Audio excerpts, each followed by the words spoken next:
Tribakti dari pesantren untuk bangsa.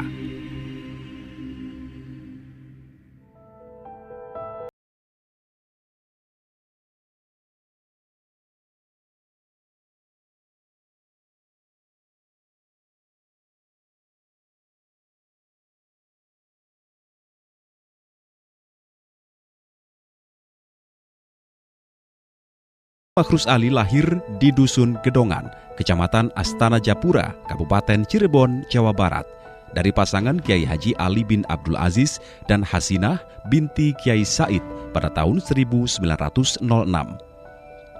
Beliau adalah anak bungsu dari 9 bersaudara. Masa kecil beliau dikenal dengan nama Rusdi dan lebih banyak tinggal di tanah kelahirannya. Sifat kepemimpinannya mulai nampak sedari kecil. Rutinitas Rusdi sehari-hari menuntut ilmu di surau pesantren milik keluarga. Beliau diasuh oleh ayahnya sendiri, Kiai Haji Ali, dan sang kakak kandung, Kiai Afifi.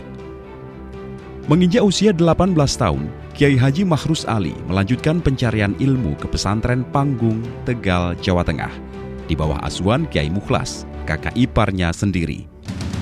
Disinilah kegemaran belajar ilmu nahwu Kiai Haji Makhrus Ali semakin teruji dan mumpuni. Pada saat mondok di Tegal inilah, Kiai Haji Makhrus Ali menunaikan ibadah haji kali pertama pada tahun 1927. Selain itu, Kiai Haji Makhrus Ali juga belajar silat pada Kiai Balya, ulama jawara pencak silat asal Tegal Gubuk, Cirebon, dan Kiai Muslim, tokoh persilatan di Wot Bogor, Singaraja, Indramayu. Di tahun 1929, Kiai Haji Makhrus Ali melanjutkan pendidikannya ke pesantren Kasingan, Rembang, Jawa Tengah, di bawah asuhan Kiai Haji Khalil. Setelah 5 tahun menuntut ilmu di pesantren ini, yakni sekitar tahun 1936 Masehi, Kiai Haji Makhrus Ali berpindah menuntut ilmu ke pondok pesantren Lirboyo, Kediri. Karena sudah punya bekal ilmu yang mumpuni, Kiai Haji Makhrus Ali berniat tabarukan di pesantren Lirboyo. Namun beliau malah diangkat menjadi pengurus pondok dan ikut membantu mengajar. Selama nyantri di Lirboyo, beliau dikenal sebagai santri yang tak pernah letih mengaji. Jika waktu libur tiba, maka waktu luangnya ia gunakan untuk tabarukan dan mengaji di pesantren lain, seperti pondok pesantren Tebu Ireng Jombang, asuhan Kiai Haji Hasim Asy'ari. Pondok pesantren Watu Congol, Muntilan, Magelang, asuhan Kiai Dalhar, dan juga pondok pesantren di daerah lainnya seperti pesantren Langitan, Tuban, pesantren Sarang, dan Lasem, Rembang. Kiai Haji Makhrus Ali tidak lama nyantri di Lirboyo, hanya sekitar 3 tahun. Namun karena alimnya, kemudian Kiai Haji Abdul Karim menjodohkan dengan salah seorang putrinya yang bernama Zainab pada tahun 1938. Pada tahun 1944, Kiai Haji Abdul Karim mengutus Kiai Haji Makhrus Ali untuk membangun rumah di sebelah timur komplek pondok.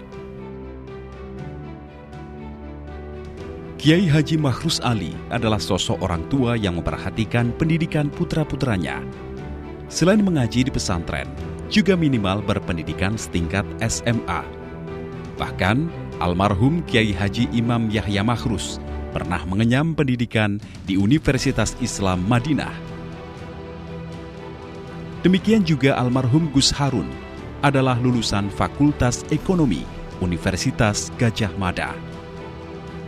Sepeninggal Kiai Haji Abdul Karim pada tahun 1954, Kiai Haji Makhrus Ali bersama Kiai Haji Marzuki Dahlan meneruskan tampuk kepemimpinan Pondok Pesantren Lirboyo. Di bawah kepemimpinan mereka berdua, kemajuan pesat dicapai Pondok Pesantren Lirboyo. Santri berduyun-duyun untuk menuntut ilmu dan mengharapkan barokah dari Kiai Haji Marzuki Dahlan dan Kiai Haji Makhrus Ali. Pada waktu itu, anak-anak yang keluar dari pondok pesantren ini masuknya di perguruan tinggi Muhammadiyah. NU sama sekali belum ada. Maka bagi Makhrus merasa kewajiban bertanggung jawab untuk mengarahkan warga santri baik dari Lirboyo maupun yang pondok-pondok lain untuk mempunyai suatu perguruan tinggi yang khusus dari Pondok Pesantren Dupa Nahdlatul Ulama. Ini tujuan pertama. Dan ingin menjadikan Kiai itu sebagai yang intelektual. Jadi tidak terlalu ketinggalan. Jadi mampu menguasai ilmu syariat agama Islam dan mampu menguasai syariat ilmu yang lain. Ini tujuannya. Dalam sejarah nasional, Kiai Haji Makhrus Ali juga memiliki andil besar dalam memperjuangkan kemerdekaan Republik Indonesia. Dan ini nampak saat pengiriman 97 santri pilihan Pondok Pesantren Lirboyo guna menumpas sekutu di Surabaya. Peristiwa itu belakangan dikenal dengan Perang 10 November. Saudara-saudara, rakyat jelata di seluruh Indonesia, terutama saudara-saudara penduduk kota Surabaya, kita semuanya telah mengetahui bahwa hari ini tentara Inggris telah menyebarkan pamflet-pamflet yang memberikan suatu ancaman kepada kita semua. Kita diwajibkan untuk dalam waktu yang mereka tentukan menyerahkan senjata-senjata yang telah kita rebut dari tangannya tentara Jepang. Mereka telah minta supaya kita datang pada mereka itu dengan mengangkat tangan. Percayalah saudara-saudara, Tuhan akan melindungi kita sekalian. Allahu Akbar, Allahu Akbar, Allahu Akbar. Merdeka! Hal ini juga menjadi embrio berdirinya Kodam 5 Brawijaya. Selain itu, Kiai Haji Makhrus Ali juga berkiprah dalam penumpasan PKI di sekitar Kediri pada tahun 1965. Kiai Haji Makhrus Ali mempunyai andil besar dalam perkembangan Jamiah Nahdlatul Ulama. Bahkan beliau diangkat menjadi Rois Syuriah Jawa Timur selama hampir 27 tahun. Hingga akhirnya diangkat menjadi anggota Mustasyar PBNU pada tahun 1985. Mbah Yai Makhrus sebagai pimpinan Nahdlatul Ulama, pimpinan umat Islam, pimpinan pondok pesantren menangkap peristiwa ini sebagai sebuah momentum untuk mempersiapkan pemimpin-pemimpin muda Islam di masa yang akan datang. Karena apa? Karena di mata Mbah Yai Makhrus, kepemimpinan umat Islam di Indonesia ini ada celah yang mesti dimasuki. Satu contoh begini, di sebuah kecamatan yang dulu namanya Gampeng Rejo, itu ada Rois Syuriah namanya Kiai Makmun. Kiai Makmun. Kiai Makmun ini diminta oleh Pak Camat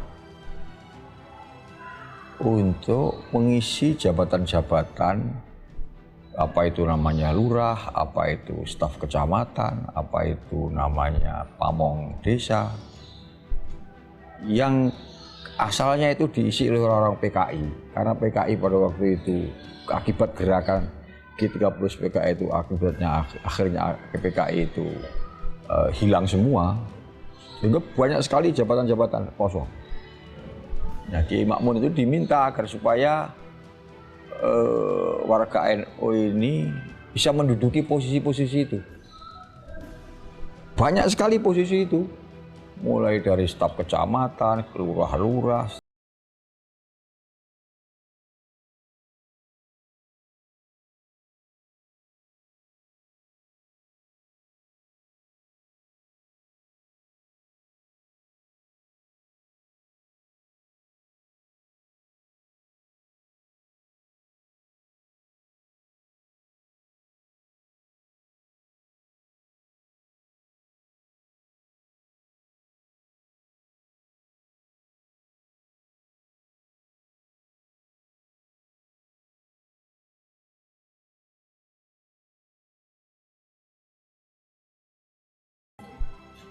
Akhirnya Mbah Yai Makhrus berpikir bagaimana caranya agar supaya warga NU ini punya peran yang efektif di dalam ikut memberikan warna terhadap kepemimpinan bangsa.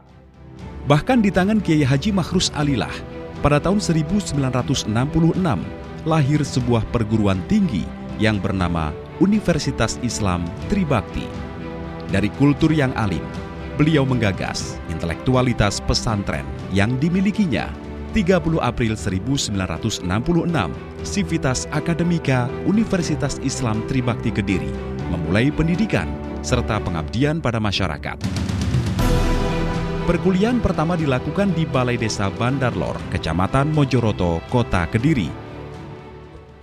Tujuan pokok pada waktu itu bagaimana santri-santri pondok salafiyah itu ketika nanti ingin mengabdikan dirinya ke tengah-tengah masyarakat di dalam struktur kenegaraan itu tidak repot karena dibekali dengan level formal. Dan yang diutamakan pada waktu itu adalah santri-santri dari pondok-pondok salaf. Kemudian pada 25 Oktober 1966 diresmikan berdirinya UIT oleh Menteri Agama RI, yaitu Profesor Kiai Haji Saifuddin Zuhri pada tanggal 9 Rojab 1386 Hijriah atau 25 Oktober 1966 Masehi, dengan 2 fakultas, yaitu Fakultas Tarbiyah dan Fakultas Syariah. Dalam perkembangannya, kini kedua fakultas telah memiliki masing-masing 2 jurusan, Fakultas Syariah dengan prodi Ahwalus Syakhsiyah dan Perbankan Syariah. Fakultas Tarbiyah dengan prodi Pendidikan Agama Islam dan Pendidikan Guru Madrasah Ibtidaiyah. Pada waktu namanya UIT, Universitas Islam Tribakti.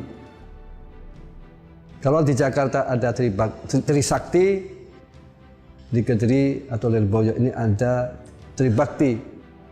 Tribakti ini mengambil dari ayat qala ta'ala ya ayyuhalladzina amanu athi'ullaha wa athi'ur rasula wa ulil amri minkum. Wahai orang-orang beriman, taatlah kalian kepada Allah dan supaya kalian taat kepada Rasul dan taat kepada ulil amri, yaitu ulama atau umara. Pemikiran orang tua saya dan kiai-kiai pada waktu itu ingin mencetak ulama yang pemikiran moderat atau intelektual, yang mana ulama yang mampu berpikir sesuai dengan zamannya dan ulama yang bisa memberikan kontribusi kepada bangsa dan negara. Tidak hanya baca kitab saja, namun supaya pemikiran ulama ini bisa diambil manfaatnya oleh negara, oleh bangsa, dan lain-lain. Ini harapan beliau.